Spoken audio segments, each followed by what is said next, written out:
Bonjour ou bonsoir, on se retrouve aujourd'hui pour une nouvelle aventure de notre cher duo Hercule Poirot et le capitaine Hastings. Alors installez-vous confortablement, on va commencer. L'histoire s'intitule La tragédie de Martson Manor. J'avais été appelé hors de la capitale durant quelques jours, et à mon retour je trouvais Poirot occupé à boucler sa petite valise. À la bonne heure, Hastings, je craignais que vous ne soyez pas revenu à temps pour ma compagnie. On vous a donc appelé à l'aide quelque part? Oui, bien que je doive admettre, d'après les apparences, que l'affaire ne semble pas passionnante. La compagnie d'assurance, l'Union de l'Ouest, m'a demandé d'enquêter sur la mort d'un certain Maltravers, qui avait contracté chez eux, quelques semaines plus tôt, une assurance sur la vie pour la belle somme de 50 000 livres. Vraiment? M'exclamai-je, intéressé. Il y avait bien sûr la clause habituelle, soulignant l'éventualité d'un acte volontaire de se supprimer. Dans le cas où le client se serait supprimé volontairement, au cours de la première année, l'assurance aurait été annulée. M. Maltravers a été dûment examiné par le médecin de la compagnie, et bien qu'il soit un homme ayant légèrement dépassé le bel âge, il fut reconnu comme jouissant d'une santé robuste. Quoi qu'il en soit, mercredi dernier, c'est-à-dire avant-hier, le corps de Maltravers a été trouvé sur le terrain de sa propriété en Essex, Martson Manor, et la cause de sa mort serait une sorte d'hémorragie interne. Ce fait par lui-même n'aurait rien de singulier, mais de sinistres rumeurs se rapportent aux difficultés financières de Maltravers, traînées dans l'air depuis peu, et l'Union de l'Ouest a découvert sans doute possible que le gentleman en question était à 2 doigts de la faillite. Cela change considérablement les choses. De plus, il avait une femme, jeune et belle. On soupçonne qu'il aurait pu ramasser tout l'argent liquide dont il disposait pour payer l'assurance vie dont son épouse bénéficierait, et qu'ensuite il se serait supprimé. Une telle histoire n'a rien d'exceptionnel.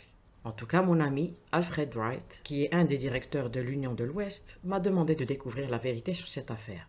Mais comme je vous l'ai dit, je n'ai pas grand espoir de réussir. Si sa mort avait été causée par un arrêt de cœur, je serais plus optimiste. C'est là un verdict qui peut toujours passer pour un aveu d'incapacité du médecin local, ignorant la véritable cause du décès du malade. Mais quand il y a hémorragie, aucune erreur n'est possible. Cependant, tout ce que nous pouvons faire est de chercher des renseignements utiles. 5 minutes pour boucler votre bagage, Hastings, et nous prendrons un taxi pour la gare. Environ 1 heure plus tard, nous descendions d'un train à la petite station de Martsandley. Nous apprîmes d'un employé que Martson Manor se trouvait à 1 mille de distance. Poirot décida de s'y rendre à pied, et nous cheminâmes de long de la rue principale. Quel est votre plan de campagne à présent? Tout d'abord, passer chez le médecin. J'ai appris qu'il n'y en avait qu'un à Martsonley, le docteur Ralph Bernard. Ah, voici justement sa maison. Un cottage de belle apparence situé en retrait de la rue. Une plaque de cuivre portait le nom du médecin. Nous suivîmes l'allée et sonnâmes à la porte. Nous avions de la chance car bien que ce fût l'heure des consultations, pour le moment, aucun malade n'attendait. Le docteur Bernard était un homme d'un certain âge, aux larges épaules voûtées et aux manières plaisantes. Poirot se présenta et expliqua la raison de notre visite, ajoutant que les compagnies d'assurance étaient obligées d'entreprendre, dans un cas semblable, une enquête approfondie. Bien sûr, répondit le médecin d'un air vague. J'imagine qu'étant un homme riche, Maltravers avait pris une grosse assurance. Vous le considérez comme un homme riche, docteur? Le praticien parut surpris. Ne l'était-il pas? Il possédait 2 voitures, vous savez, et Martson Manor est une assez importante propriété, et sûrement coûteuse à entretenir, bien qu'il l'ait obtenue, je présume, à un prix très bas. Je crois savoir qu'il a subi dernièrement de considérables pertes d'argent, répliqua Poirot en l'observant attentivement. Le médecin se contenta de hocher tristement la tête. Vraiment? Tiens, c'est donc une chance pour sa femme qu'il y ait cette assurance. Cette jeune personne est belle et charmante, mais terriblement ébranlée par cette déplorable catastrophe. Un paquet de nerfs, la pauvre enfant. J'ai essayé de la calmer le plus possible, mais naturellement, il fallait s'attendre à ce que le choc soit très rude. Vous aviez soigné M. Maltravers récemment? Mon cher monsieur, je ne l'ai jamais soigné. Comment? Je crois savoir que M. Maltravers était un scientiste chrétien, quelque chose de semblable. Mais vous avez examiné le corps? Certainement. Un aide-jardinier est venu me chercher. Et la cause de sa mort n'offrait aucun doute? Aucun. Il y avait du sang sur les lèvres, mais la plus grande partie de l'hémorragie a dû être interne. L'avez-vous trouvé à l'endroit même où il était tombé? Oui, le corps n'avait pas été touché. Il fut découvert à l'orée d'une petite plantation. M. Maltravers apparemment tirait des corbeaux, car une carabine de chasse, modèle réduit, se trouvait près de lui. L'hémorragie a dû survenir brusquement, sans doute un ulcère à l'estomac. Pas question qu'il ait été tué, bien sûr. Cher monsieur, je vous demande pardon, s'excusa Poirot. Mais si ma mémoire ne me fait pas défaut au sujet d'un meurtre récent, le médecin rendit tout d'abord le verdict. Arrêt du cœur. Il dut le modifier lorsque la police remarqua qu'une balle avait traversé la tête de la victime. Vous ne trouverez aucune trace de balle dans le corps de M. Maltravers, coupa le médecin sèchement. À présent, gentlemen, s'il n'y a plus rien, nous nous le tîmes pour dit. Bonne journée, merci beaucoup, docteur, pour avoir répondu si aimablement à nos questions. Au fait, vous n'avez pas jugé utile de réclamer une autopsie? Certainement pas. Le visage du médecin devint brusquement apoplectique. La cause de la mort ne laissait place à aucun doute. Dans ma profession, nous ne jugeons pas nécessaire de tourmenter sans raison les parents d'un défunt. Là-dessus, nous tournons les talons et nous ferma la porte au nez. Que pensez-vous du docteur Bernard, Hastings demanda Poirot alors que nous reprenions notre chemin vers Marston Manor. Oh, un vieil imbécile. Exactement, votre jugement des caractères est toujours très profond, mon ami. Je l'observais à la dérobée, mal à l'aise, mais il paraissait parfaitement sérieux. Une lueur fugitive brilla cependant dans son regard, alors qu'il ajoutait d'un ton malicieux, sauf quand il s'agit d'une belle jeune femme. Cette fois, je le regardais avec froideur. À notre arrivée au manoir, la porte fut ouverte par une domestique âgée. Poirot lui tendit sa carte et une lettre de la compagnie d'assurance pour Madame Maltravers. Elle nous conduisit à un petit salon et se retira pour informer sa maîtresse. Une dizaine de minutes passèrent, puis la porte s'ouvrit et une mince silhouette vêtue de noir s'encadra dans le seuil. « Monsieur Poirot » s'enquit-elle d'une voix brisée. « Madame » Poirot se leva et s'avança vivement vers elle. « Je ne puis dire à quel point je regrette de vous déranger en un moment pareil. Mais que voulez-vous? Les affaires, elles ne connaissent aucune pitié. » Madame Maltravers lui permit de la conduire à un siège. Ses yeux étaient rouges d'avoir trop pleuré, mais ses traits, momentanément bouffis, ne pouvaient altérer son extraordinaire beauté. Elle avait 27 ou 28 ans, très blonde, avec de grands yeux bleus et de jolies lèvres boudeuses. « C'est au sujet de l'assurance vie contractée par mon mari, n'est-ce pas? Mais dois-je être ennuyée maintenant, si tôt? Courage, chère madame, courage. Vous voyez, votre défunt mari a pris une assurance sur la vie qui doit vous rapporter une assez grosse somme, et dans un tel cas, la compagnie est contrainte de vérifier certains détails. Elle m'a donné le pouvoir d'agir en son nom. Je peux vous assurer que je ferai de mon mieux pour vous rendre l'enquête le moins désagréable possible. Pouvez-vous me raconter brièvement les tristes événements de mercredi dernier? Je me changeais pour le thé lorsque ma bonne est venue. L'un des jardiniers arrivait juste en courant à la maison. Il avait trouvé... La voix lui manqua. Poirot lui pressa la main avec sympathie. « Je comprends. Arrêtons là. Aviez vu votre mari plus tôt dans l'après-midi? » Pas depuis le déjeuner. Je m'étais rendu au village pour acheter des timbres. Je savais qu'il bricolait dans le parc. Tirant les corbeaux? Oui, il avait l'habitude d'emporter sa petite carabine de chasse. Et j'ai entendu un ou deux coups de feu dans le lointain.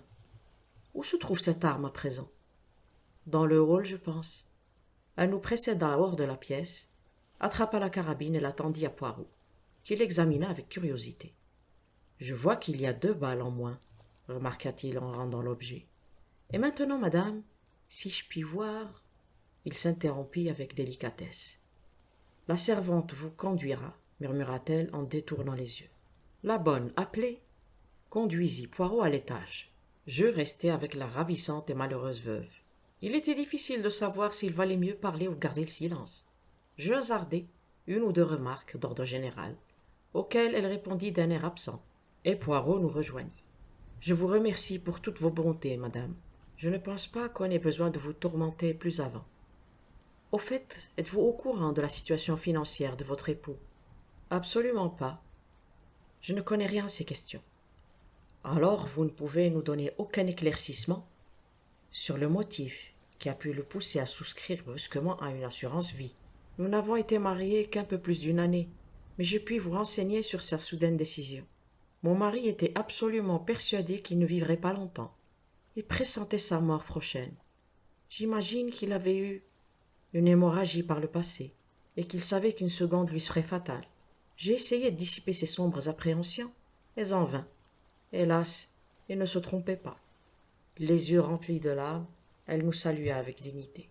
Alors que nous nous éloignions le long du sentier, Poirot fit un geste qui lui était particulier.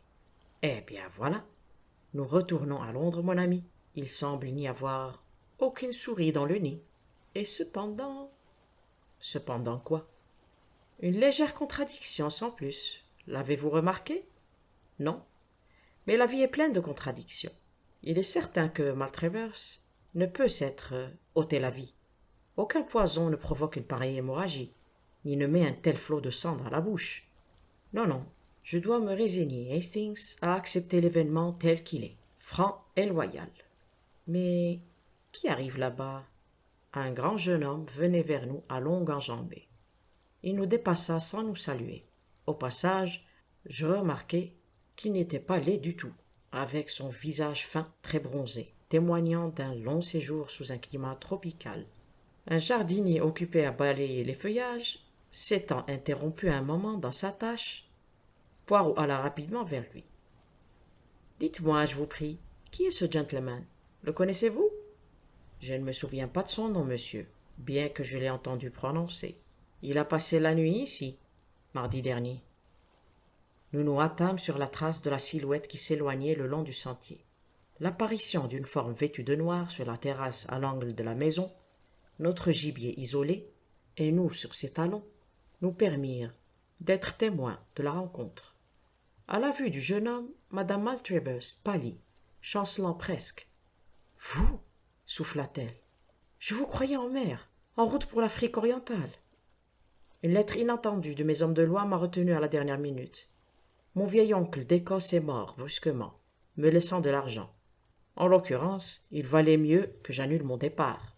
Ensuite, j'ai appris par les journaux la mauvaise nouvelle, et je viens voir si je puis vous être utile. Vous aurez peut-être besoin de quelqu'un pour vous seconder pendant quelque temps. À ce moment, ils devinrent conscients de notre présence. Poirot s'avança et avec beaucoup d'excuses, il expliqua qu'il avait oublié sa canne dans le vestibule. Je crus deviner que madame Maltravers procéda aux présentations nécessaires avec une assez mauvaise grâce. « Monsieur Poirot, capitaine Black ?» Quelques minutes de conversation suivirent, au cours desquelles Poirot découvrit que le capitaine était descendu à l'auberge encore. La canne égarée n'ayant pas été retrouvée, et pour cause, Poirot présenta de nouvelles excuses et nous nous retirâmes. Nous rejoignîmes le village à vive allure et Poirot gagna directement l'auberge encore. Nous nous établissons jusqu'au retour de notre ami le capitaine, expliqua-t-il. Vous avez remarqué combien j'ai insisté sur le fait que nous rentrions à Londres ? Par le premier train. Vous pensiez que j'en avais vraiment l'intention ? Mais non. Avez-vous observé le visage de madame Maltravers lorsqu'elle aperçut le jeune homme ? Black ? Elle était visiblement surprise. Et lui, eh bien, il se montra très dévoué, n'est-ce pas votre avis ? Et il était ici mardi soir, la veille du jour où Maltravers est mort. Nous devons vérifier les faits et gestes du capitaine. Environ une demi-heure plus tard, nous aperçûmes notre suspect, qui approchait de l'auberge. Poirot sortit et l'accosta. Bientôt les deux hommes pénétrèrent dans la chambre que nous avions retenue.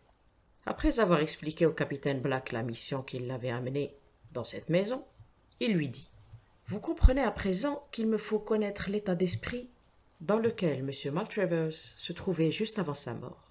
Comme je veux éviter de tourmenter sa jeune veuve en lui posant des questions pénibles, j'ai recours à vous. Voyons, vous étiez là peu de temps avant le malheur. Pouvez-vous nous donner des détails qui nous seraient précieux? Je ferai tout mon possible pour vous aider, mais j'ai bien peur de n'avoir rien remarqué d'anormal dans le comportement de Maltravers, car, bien qu'il ait été un vieil ami de ma famille, je ne le connaissais pas intimement. Vous êtes arrivé quand?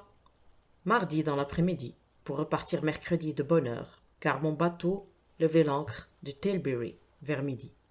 Mais les nouvelles qui me parvinrent juste avant mon départ me forcèrent à changer mes plans, comme je soupçonne que vous me l'avez entendu dire à madame Maltravers.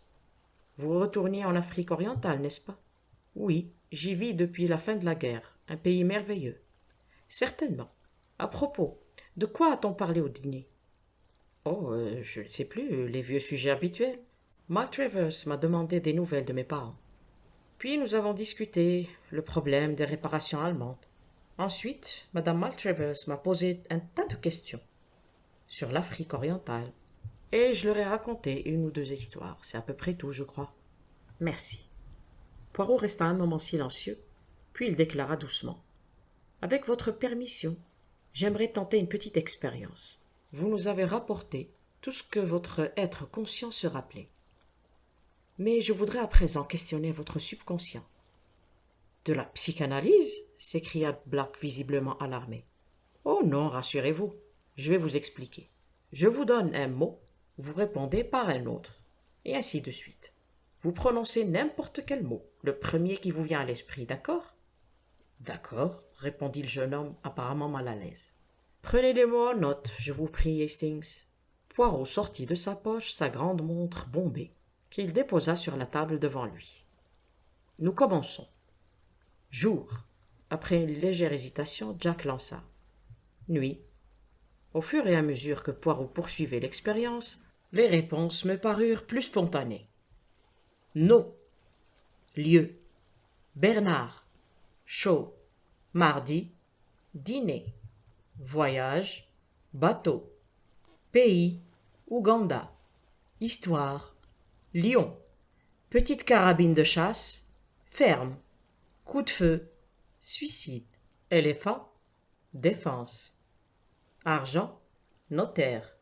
Merci, capitaine Black. Peut-être pourriez-vous me consacrer quelques minutes d'ici une demi-heure? Certainement. Le jeune officier le regarda avec curiosité, puis s'essuya le front en se levant. Et maintenant, Hastings, s'enquit Poirot, en souriant, alors que la porte se refermait sur le visiteur. Vous comprenez tout, n'est-ce pas? Absolument rien. Cette liste de mots, pourtant. Je scrutai intensément la liste, mais force me fut de hocher négativement la tête. Je vais vous aider. Pour commencer, Black a bien répondu aux questions dans la limite du temps normal, sans hésiter, de sorte que nous pouvons conclure qu'il n'avait rien à cacher, jour pour nuit et lieu pour nom. Ce sont des associations communes. J'ai commencé à le sonder avec Bernard, qui aurait pu suggérer le médecin local s'il était venu à le rencontrer. De toute évidence, il ne l'a pas vu. Il répondit dîner pour mardi, mais à voyage et pays, il répondit par bateau et Ouganda, montrant ainsi clairement que c'est son voyage à l'étranger qui avait de l'importance pour lui, et non celui qui l'amena ici. Histoire le fit se souvenir d'une anecdote où il est question de Lyon, racontée sans doute au cours du repas de mardi soir. J'ai lancé petite carabine de chasse, et sa réponse fut ferme, tout à fait inattendue. Lorsque j'ai dit coup de feu, il répliqua immédiatement suicide. L'association paraît claire. Un homme qu'il connaissait déjà s'est suicidé avec une petite carabine de chasse, dans une ferme quelque part.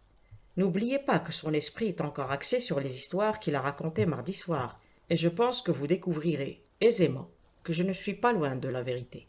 Si je rappelle le jeune Black et lui demande de répéter pour nous l'histoire d'un suicide qu'il a rapporté mardi soir au Maltravers. Interrogé par Poirot, Black ne marqua aucune hésitation.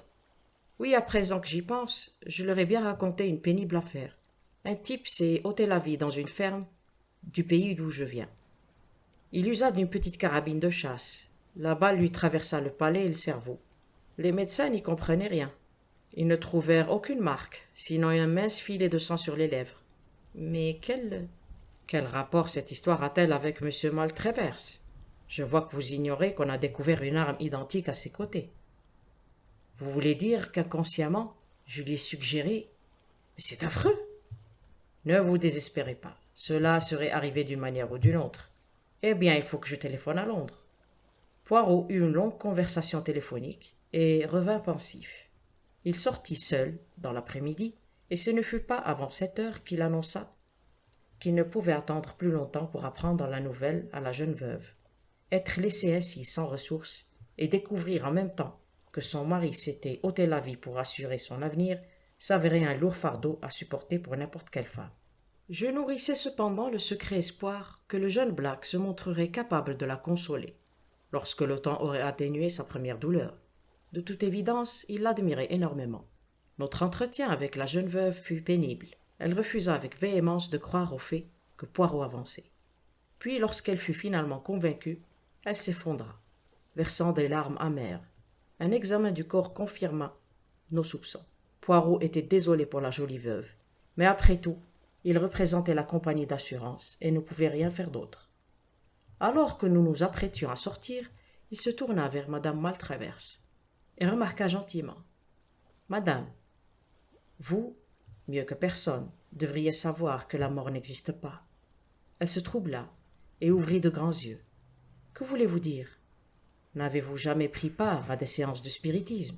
Vous êtes médium, vous le savez. » « On me l'a dit, mais sûrement vous ne croyez pas au spiritisme. »« Madame, j'ai vu tant de choses étranges. Vous savez que dans le village, on prétend que cette maison est hantée. » Elle inclina la tête et, à ce moment, la bonne vint annoncer que le dîner était servi. « Ne resterez-vous pas pour me tenir compagnie? » Nous acceptâmes avec gratitude, et je sentis que notre présence pourrait au moins la distraire un peu de sa douleur.